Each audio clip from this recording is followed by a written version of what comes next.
Está me ouvindo, professor? Tô sim. Beleza. Você já mandou o link aí pro grupo? Ah, opa, peraí.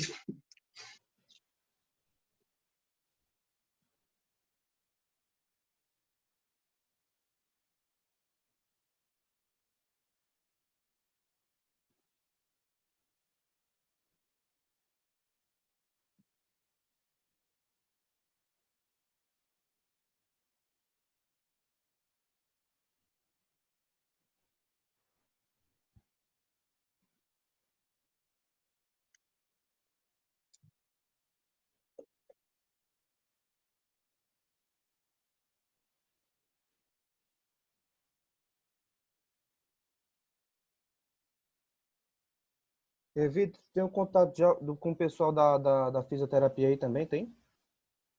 Tenho sim. Pois manda esse link aí para alguma das meninas que estavam indo na sala, porque a Carolina não tá me respondendo. Beleza. Mande aí, por favor.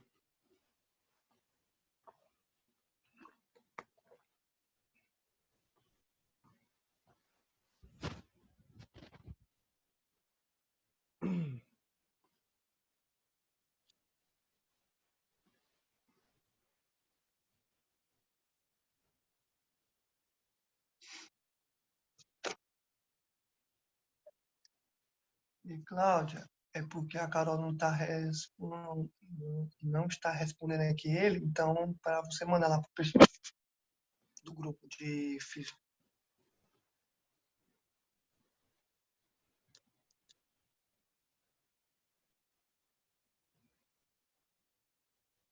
A Cláudia estava na sala, tava, Vitor?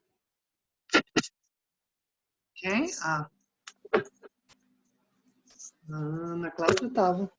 Beleza. Sim, a Carol, né? A Não, cara, Carol, não conseguiu entrar ela. Paula Leonar, a Paula só tá o pessoal de fono aqui. Veja aí se a menina lhe respondeu.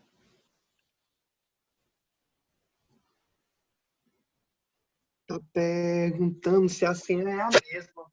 Não, não precisa de senha não, essa. É porque é só clicar direto. Não precisa de senha.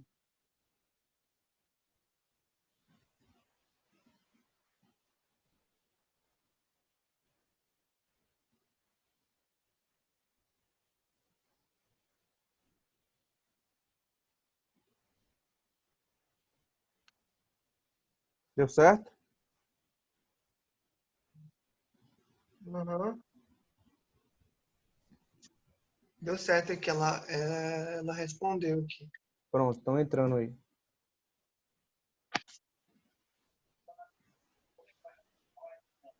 Beleza.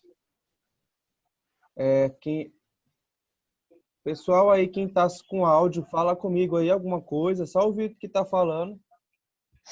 Paula Leonarda, Vitória Gabriela, Ingrid, Helena Vitória, Ana Cláudia. Falem alguma coisa aí, meninas. Pelo menos dá um bom dia.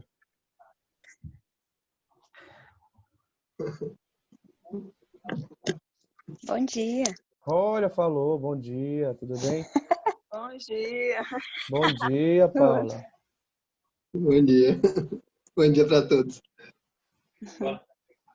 Teu sobrinho é? A É meu irmão. Idelânia. O filho. Ah, é o teu irmão, é. E daí, se Bom você tiver com dia. dificuldade, tenta ativar o áudio aí da sua imagem. Senão, não tem problema não. O importante é que você está conseguindo escutar, não é isso? Oi, professor, tá conseguindo me ouvir? Tô. Quem está Ah, falando? e Delane? Ah, ótimo, deu certo. Bem, gente, vamos retomar, tá bom? Para a gente otimizar aí, certo? Eu acho que já entrou todo mundo que Certo. estava na outra aula. Gente, vocês estão gostando da aula aí? Tá conseguindo influir as informações para vocês? Tá Tá legal. sim. Sim.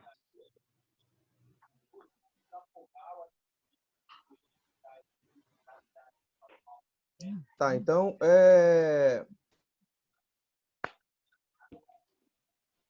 como eu falei, retomando a aula, como eu falei, a questão do comportamento, personalidade e subjetividade, né? E aí tem uma coisinha, eu vou só falar superficialmente, mas depois em um outro momento a gente pode, quem tiver interesse, conversar mais sobre inconsciente. O que basicamente é esse inconsciente, pessoal? Cada indivíduo, cada ser humano, ele tem um material inconsciente dentro do seu corpo, né? Tem uma abordagem que a psicanálise que fala sobre isso. Ela trabalha especificamente só com a parte do inconsciente, do nosso consciente, entre as questões do ego, superego, algo mais técnico, né? Mas cada indivíduo, com cada experiência, cada vivência que vocês vão tendo ao longo da vida de vocês, vocês vão carregando, vão guardando algum material dentro do corpo de vocês, né? Então, lembrar, colocar um exemplo. Eu estou fazendo determinada situação e às vezes você tem um insight, né? Você lembrar, eu acho que eu fiz isso já alguma vez. Olha, aquilo ali. Olha, eu acho que eu já fiz aquilo alguma vez. Ou então, você está fazendo uma determinada atividade e simplesmente, ou do nada, que na verdade não é do nada, poxa, olha, eu consegui fazer isso tão fácil, eu estou tendo uma habilidade, aquela habilidade ali está sendo tão tranquila para mim. Provavelmente vocês já foram estimulados de alguma forma que vocês consigam lembrar no momento atual ou não. Então, a psicologia ela foi constituída como área do conhecimento científico, ainda um pouco recente, lá no final do século XIX, e de lá veio começar a se dividir em algumas correntes psicológicas ou filosóficas que eu vou já começar a explicar para vocês. O que é importante é o cientista pesquisador confunde-se com o objeto pesquisado. O que é isso? O homem natural, ele é puro e foi corrompido pela sociedade. Vocês já viram, já escutaram alguma coisa nesse sentido, gente? Disso que eu acabei de ler para vocês? Já. Fazendo uma Sim. relação. Do Rousseau. Isso é Do Rousseau, né?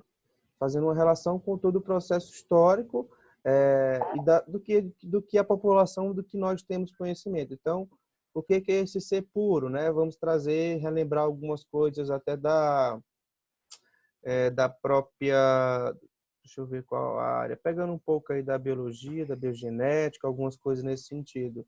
Mas esse exemplo que ele coloca do homem natural, vamos lembrar de Adão e Eva, né?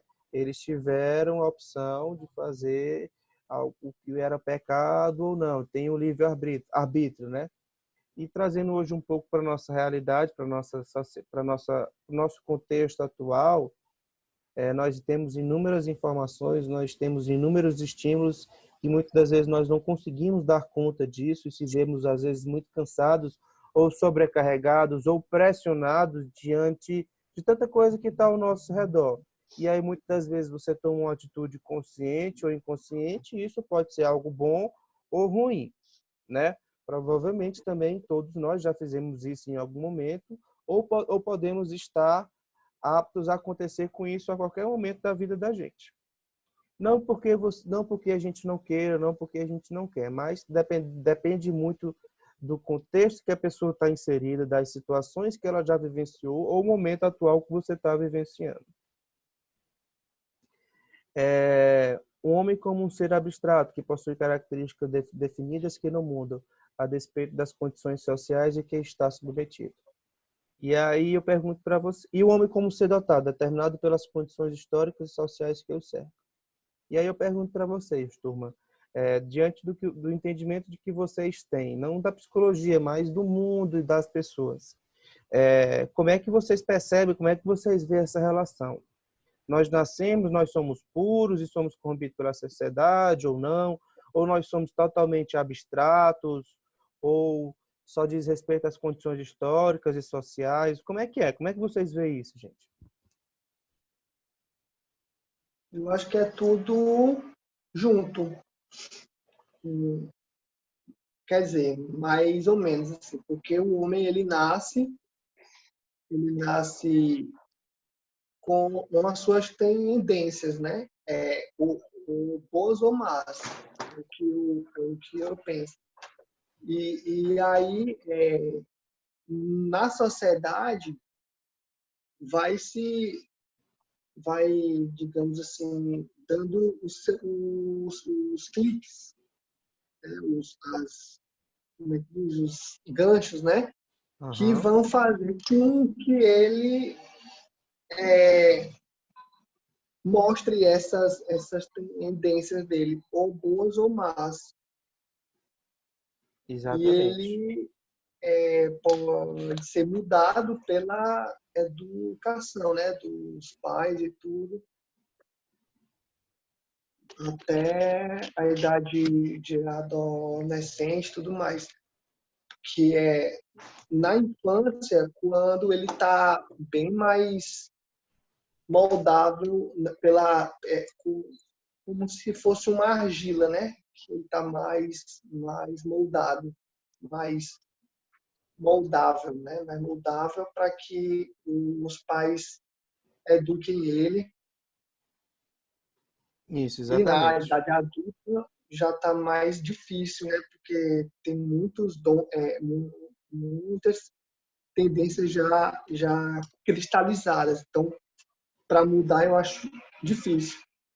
Perfeito.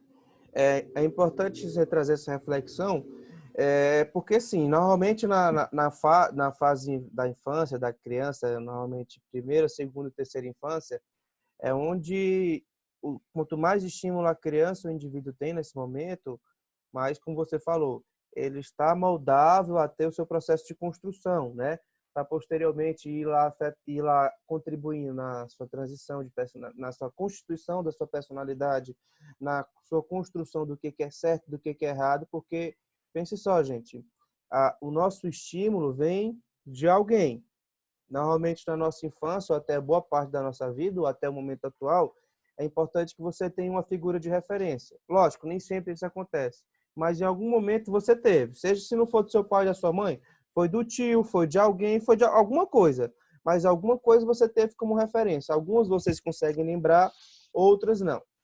E aí a nosso processo de construção vai vir a partir disso, né?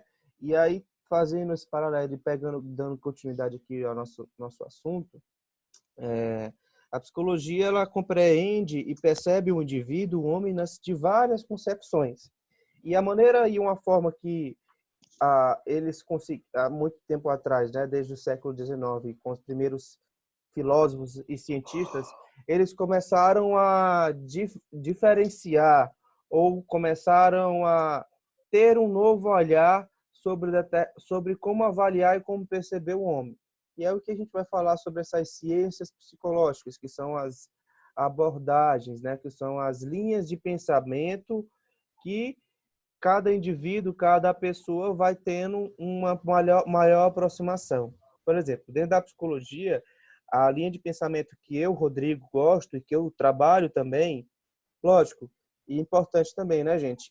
O profissional, principalmente psicólogo, ou qualquer outra área da saúde, você tem que ter um olhar bem específico de uma determinada abordagem que você se assemelha, porém é importante você estar apto a conhecer e a ver outros campos, outras formas de atendimento e de intervenção que as outras abordagens irão trabalhar, né? Eu não posso só ter o meu pensamento fechado, eu tenho que ter uma visão macro, eu tenho que perceber as coisas que estão ao meu redor e as demandas que vão chegar, porque, por exemplo, qual é a abordagem que eu gosto de trabalhar dentro da psicologia? É a cognitivista ou a cognitivo-comportamental, que nós chamamos de TCC, né? Na comportamental, nós temos a linha de raciocínio dela, que é É a tríade comportamental, que é pensamento, comportamento e emoção. Então, para eu avaliar vocês ou para eu avaliar meu paciente, normalmente eu vou ter essa linha já de base, né? Que determinado pensamento que você, que o meu aluno, que o paciente esteja tendo, ele vai gerar um determinado comportamento e isso vai gerar uma reação. E é uma coisa em cadeia, né? Uma coisa está relacionada à outra. Mas já tem outra abordagem que vai trabalhar, por exemplo, a Gestalt, né? Gestalt terapia, ou então o olhar humanista, que é um olhar mais vivencial, um olhar mais para o momento presente, para as situações que o paciente chega, que ele está trazendo naquele momento. Enfim, eu vou falar um pouquinho sobre cada uma para que vocês tenham essa noção, porque é importante vocês terem essa noção, tá bom? E posteriormente vocês podem estar se especializando. Como a nossa disciplina é curta, né? Então eu vou apenas dar uma mapeada sobre cada situação, ok? Então, nosso objetivo principal, gente, é tentar compreender o indivíduo não só por um olhar, mas por um olhar multifatorial, certo? São diversos homens, são diversas concepções e, lógico, isso está sempre ligado ao contexto onde você está inserido. Aqui é que ele fala de conjunto social. Tem uma temática que nós vamos trabalhar também, que é o modelo biopsicossocial. O que é o modelo biopsicossocial? Hoje, na atenção básica, é o modelo que normalmente as equipes de saúde estão instruídas e que devem olhar o paciente, seja qual área for, nesse sentido. Então, eu tenho que compreender, para além da parte física, ou para além daquela doença, que muitas das vezes não é doença que o paciente chega, eu tenho que compreender o contexto onde ele está inserido, eu tenho que entender uma situação ou um exemplo da sua família e a sua parte genética também, né? Para, assim, dar um melhor manejo diante da situação ou do quadro que está instaurado ali. Passou. Eita. Então, gente, dentro da subjetividade, também já pego o gancho que isso que eu estou falando para vocês. São questões que nós conseguimos perceber normalmente, visivelmente, ou muitas das vezes elas estão instauradas já por um determinado processo, ou algo que não foi muito bem, como é que eu posso dizer, tratado, ou que não deixou uma imagem muito legal. Então, lembrar de alguma situação e alguma coisa que você passou que foi uma situação que não foi muito boa. Eu sempre gosto de colocar um exemplo da escola, né? Então, normalmente a criança, quando vai estar lá na sua escola, hoje todo mundo chama de bullying, né? Mas antigamente era uma brincadeira, você não era tratado com tanta complexidade e a vida seguia. Hoje em dia já pode ser um crime e outras coisas aí bem piores. Então, o exemplo seria... Só um minuto. Então, um exemplo seria do colégio. Eu estou lá no colégio, então eu vou falar alguma coisa e aí na hora que eu levanto meu braço para falar o que eu quero me expor, todo mundo vai zombar da minha cara, vai me xingar ou vai falar alguma coisa. Então, aquilo ali foi uma situação bem complicada, porém naquele momento você não compartilhou, você não falou nada para ninguém. E você leva ao longo da sua vida e chega um determinado momento. Por exemplo, isso é bem comum e pode até acontecer ao longo das nossas aulas. Poxa, eu estou com dificuldade em me expressar porque eu vou me relembrar daquela situação lá no passado que não foi muito boa, que eu nunca tratei, eu nunca falei com ninguém, sempre deixei isso guardado comigo. Porém, agora, nesse momento, eu estou tendo muita dificuldade, porque eu sei que, nesse momento da aula, eu tenho que tirar essa dúvida, eu tenho que falar com o meu professor, eu tenho que falar com o meu colega, eu tenho que falar com alguém, porque senão eu não vou conseguir solucionar aquele problema. E aí vai gerar uma desordem emocional, aí vai gerar outras situações onde você vai ficar vulnerável e aí você corre um risco de ter que ter uma ajuda especializada, ter que ter algum outro tipo de demanda que vai para além daquilo que você não esteja conseguindo naquele momento.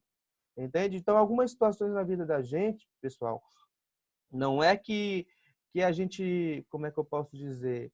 Não é que a gente não queira que aconteça daquela forma ou muitas das vezes a gente mesmo se limita por algo que a gente nem conseguiu ou nem tentou fazer, né? Então é mais ou menos assim: fulano, vou falar aqui, Vitor ou Ana, vou te dar a caneta para você escrever com a mão que você nunca escreveu.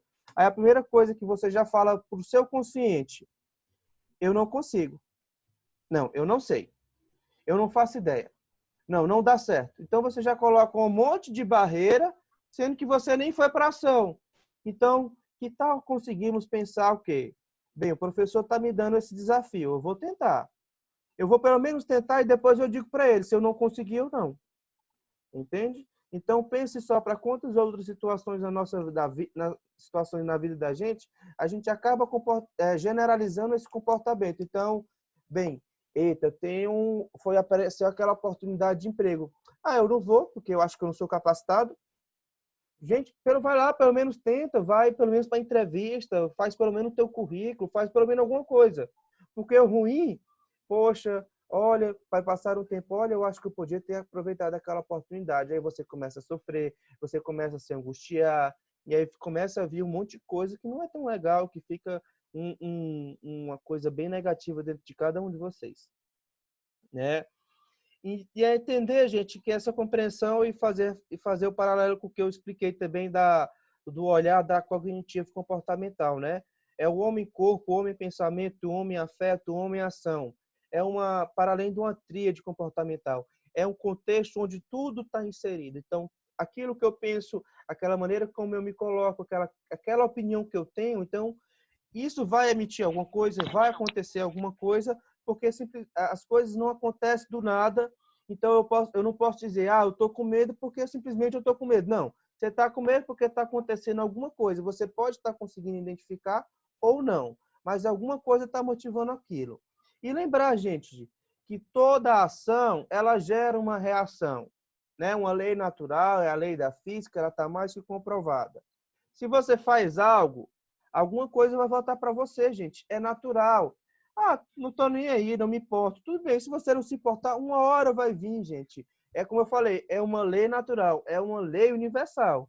Gente, então é importante eu fazer minhas reflexões, saber como é que tá as minhas ações, saber o que eu tenho que melhorar, saber o que eu posso fazer, o que eu posso tentar fazer de diferente. E sempre é uma coisa, é natural também de nós, ser humano. A gente sempre pode melhorar em algo mais, a gente sempre pode aperfeiçoar mais. Eu acho que, trazer também uma reflexão para esse momento, eu acho que a gente também tem que procurar reconhecer mais aquilo que a gente tem dificuldade. Ou então, coloca até no papel, quais são as minhas potencialidades, quais são os meus pontos negativos. O que eu posso fazer a partir daqui? Porque muitas vezes, ou você fica muito para o lado negativo, se martirizando, só olhando para o lado ruim, e acaba de querer ver a solução para o problema, ou então você só fica focado também na parte positiva e deixa de mão algumas coisas que você precisa melhorar. Então, você pode até conseguir o seu objetivo, mas vai ter algumas falhas. Vai acontecer alguma coisa durante o processo que mais na frente, ou quando você já tiver uma maturação, uma experiência dentro da determinada situação, você vai reconhecer, poxa, acho que alguma coisa que pode ser reformulada, alguma coisa que pode ser aperfeiçoada. Tá? Então, a nossa subjetividade diz respeito a essas questões visíveis, né, a olho nu, invisíveis, mais as questões introspectivas, mais as questões internas, e o contexto genérico, que é o que está ao nosso redor, que é a maneira como nós percebemos as coisas. E é muito importante, gente, é muito importante termos ou procurarmos ter um olhar crítico das coisas que estão acontecendo, porque eu não posso... E as singulares? Como? E as singulares? Singulares? Isso. Porque somos o que somos. Tá dentro das invisíveis, que é as introspectivas, Vitor. Tá bom? Sim. Então, apenas fiz esse resumo para ficar mais objetivo para vocês. Tudo que é singular, interno, invisível, introspecto, tudo diz ao que tá, as questões pessoais do indivíduo. Tá? Visíveis é a olho nu, ou que normalmente com determinado comportamento você pode perceber. Porém, gente, nem sempre, como eu falei, aquilo que eu vejo é o que de fato está acontecendo. Então, se eu estou sorrindo aqui a mil maravilhas, dizer que está tudo bem, está tudo legal, quando eu entro lá no meu quarto, eu vou chorar, eu vou ficar mal, eu vou me deprimir, eu vou me autodenegrir, enfim. Então, a gente tem que procurar ter essas compreensões. ok? Eu vou fechar aqui para abrir uma outra página, tá, gente? Só um minuto.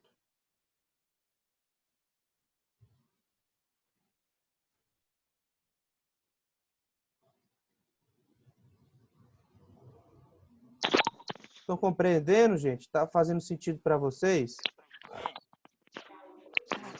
Sim. Sim, tá dando para Tô compreender. entendendo. Beleza.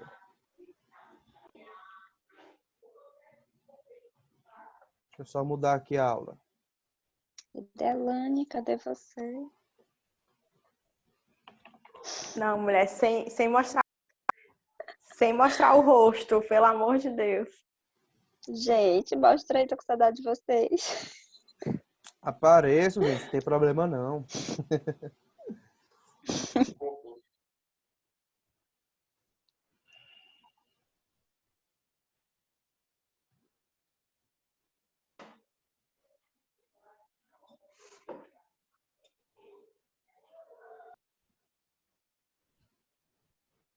Pronto, abriu aí, pessoal? Sim. Sim, Beleza. Então, Sim, abriu. tá bom assim ou assim? dos Assim, dois jeitos. Pode Beleza. dar para Tá ver. bom, dá Tranquilo. pra ver. Mas, gente, o que que significa essa psicologia, né? O que que é o termo, a etimologia da palavra? Psique, que significa alma, e o logos, que significa razão. Então, como eu já fiz essa parte introdutória para vocês, os slides anteriores, dá para vocês já tentarem compreender essas relações do homem, essas relações invisíveis, visíveis e genéricas, tá? Homem, corpo, corpo e mente, homem e contexto social, tá? E agora eu vou trazer alguma parte mais histórica e para entrar nas correntes filosóficas, nas correntes psicológicas, tá bom? Então, gente, a psicologia, e eu vou falar até correntes filosóficas mesmo, porque adveio dos filósofos, né? E aí a partir daí veio se como é que eu posso dizer? Se caracterizar como uma corrente psicológica, variáveis psicológicas. A psicologia tem suas raízes na filosofia, né? A natureza humana é estudada mediante especulação, intuição e generalização. Então, não só para a psicologia, como para todas as áreas, né? Eu fazia experimentos e sabia, e veria como é que seria, o que era o resultado daquilo, e a partir daí eu iria formulando conceitos, que ao longo da história, esses conceitos, nós vamos perceber, eles vão sendo moldados, ou eles vão sendo reformulados. Para alcançar o estado da ciência, precisa romper com algumas raízes e utilizar métodos bem-sucedidos nas ciências físicas e biológicas. Afinal, conhecimento para ser científico, ele precisa ter objetividade, rigor, controle? Sim ou não? sim. O conhecimento metódico, né? Exatamente.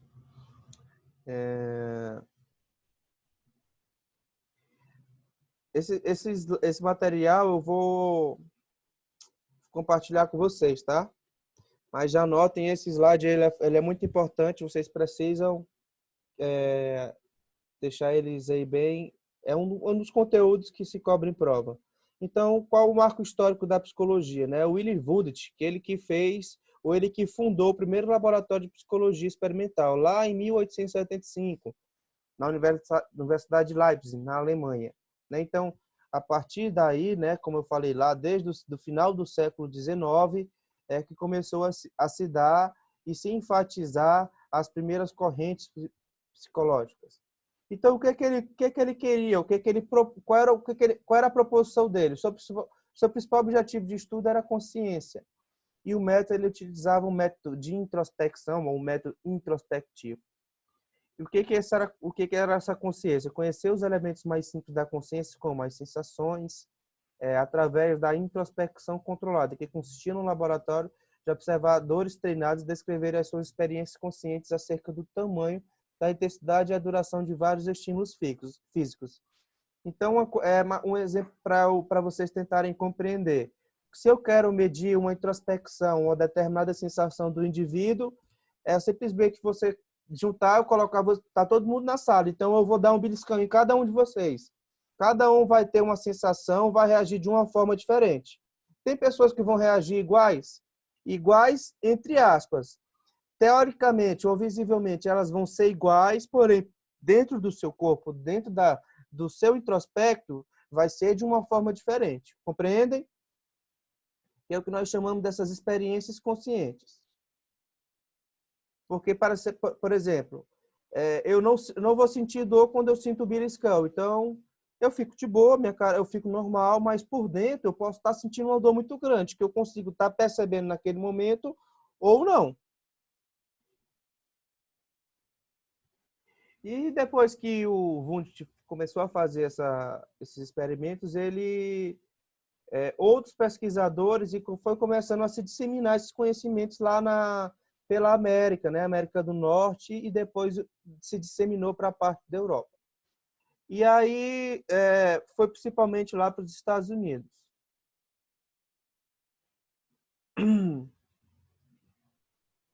Só um minuto. E aí, depois que ela se disseminou, como eu falei para vocês, foram aparecendo outros cientistas, outros filósofos, e aí foram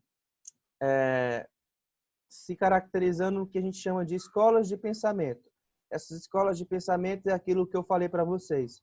De acordo com um determinado filósofo, com um determinado pensamento, ele vai ter um olhar do indivíduo a partir disso, né?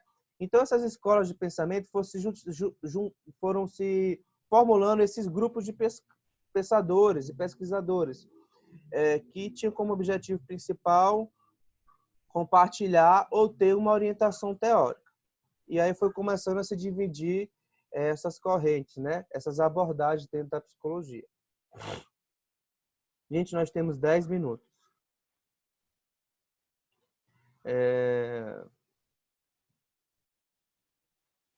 Então, as variáveis, as escolas de pensamento se dividem dessa maneira, tá, gente? Isso aqui vocês precisam saber, pelo menos o básico de cada uma. O que é o estruturalismo? Deixa eu passar.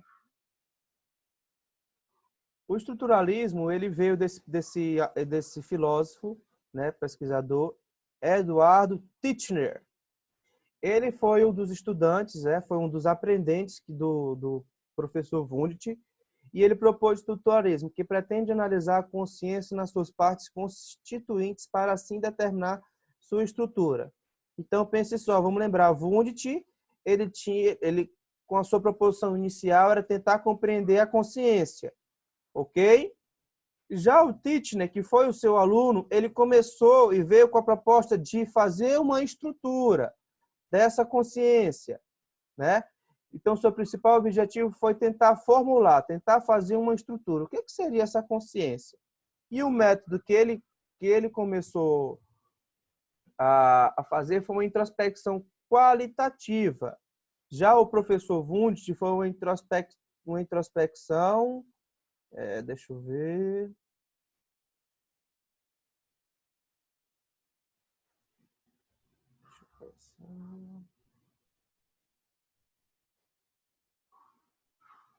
Foi uma introspecção controlada. Por que ele fazia controlada? Porque ele tinha um grupo controle, né?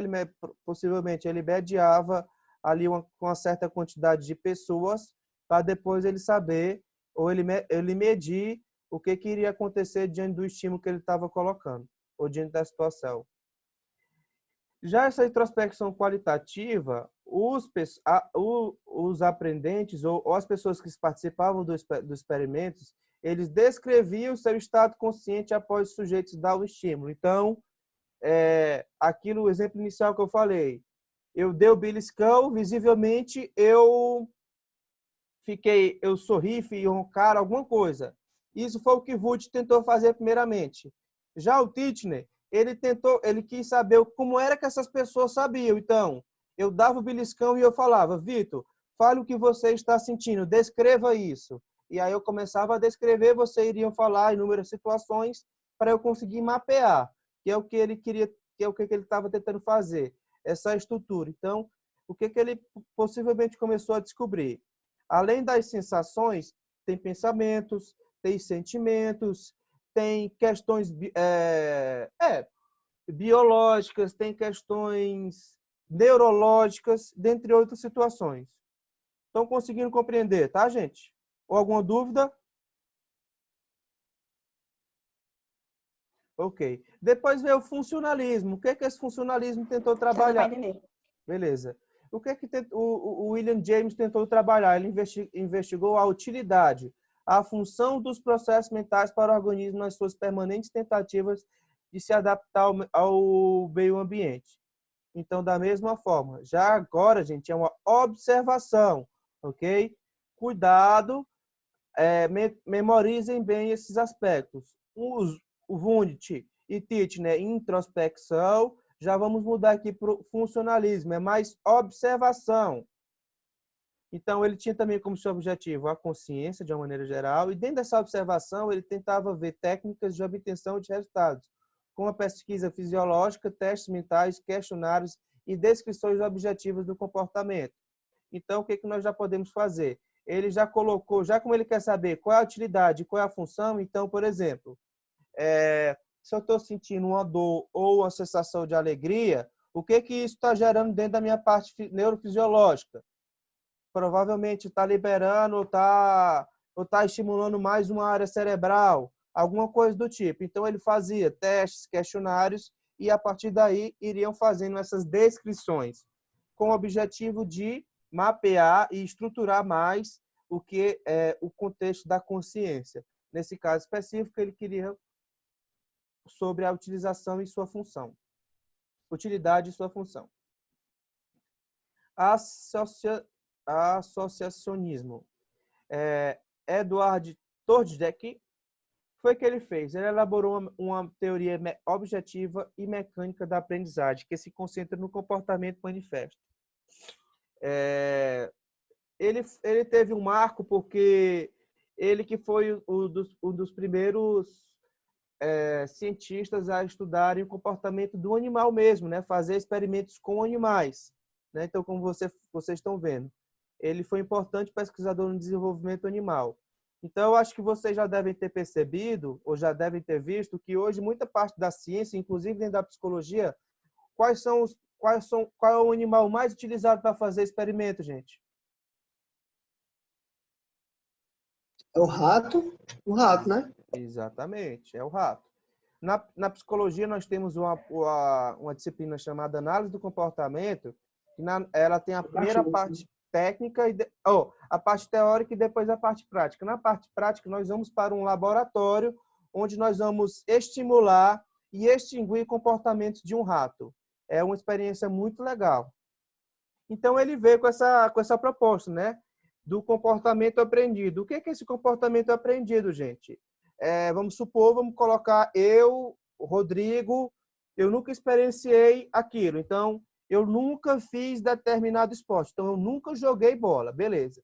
Tá, se eu nunca joguei bola, mas para jogar bola, o futebol é um esporte, ele tem suas características bem peculiares e ele tem sua função e tem um passo a passo de se fazer, né?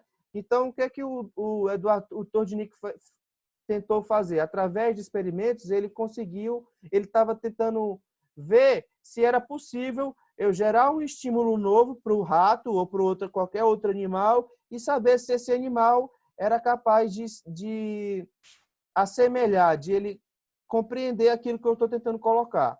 Então, o que dentro da ciência, o que ele não fazia com os ratos? Eu colocava dentro de uma caixa uma água. Toda vez que o rato clica na água, que ele aperta com a patinha dele, vai descer água. Aí, teoricamente, né, o rato, o animal, vai compreender que eu tenho que fazer algo para eu conseguir algo, né? Então, eu tenho que apertar lá e eu vou compreender, eu vou aprender que depois que eu aperto, vai descer a água para eu poder beber. E aí ele foi fazendo diversos experimentos que consistiam em estabelecer conexões e associações entre situações e respostas. Então, é mais ou menos assim, voltando ao exemplo do futebol. se eu chuto uma bola, se eu estou chutando com minha perna direita ou se eu estou chutando com minha perna esquerda, com um determinado tempo, eu vou ver qual é o que eu me sinto mais confortável. Se eu me sinto mais confortável chutar com a perna direita ou chutar com a perna esquerda. Ah, então como é que eu vou ver que eu vou aperfeiçoar essa minha técnica? Então eu vou tentar fazer um gol. Como é que fica melhor o meu chute? Eu chutando com a perna direita ou chutando com a perna esquerda? E aí você vai fazendo essas conexões e vai fazendo essa associação entre o estímulo que você está fazendo e a resposta que você vai ter daquilo. Ok? Só que aí é isso que é o exemplo que eu coloquei, né? O Todnik, ele fez isso com eu não sei se aqui é um ratinho ou é o gato. Mas teve um experimento e na mesma época o Pavlov ele começou a fazer isso com um cachorro, né? Que era basicamente a lei do reforço. O mesmo exemplo que eu coloquei para vocês do rato. Eu gerava o estímulo, o animal tem que fazer alguma coisa e ele me dava a resposta. Gente, a nossa aula está acabando. Nós vamos encerrar por aqui. Temos 1 minuto. Eu queria saber o feedback de vocês.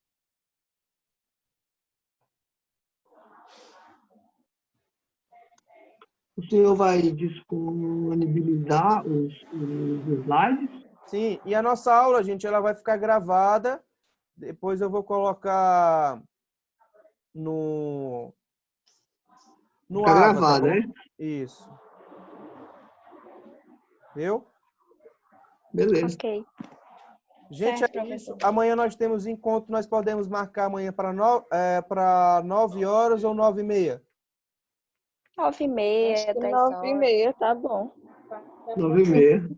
Pronto. Pode ser 9h30.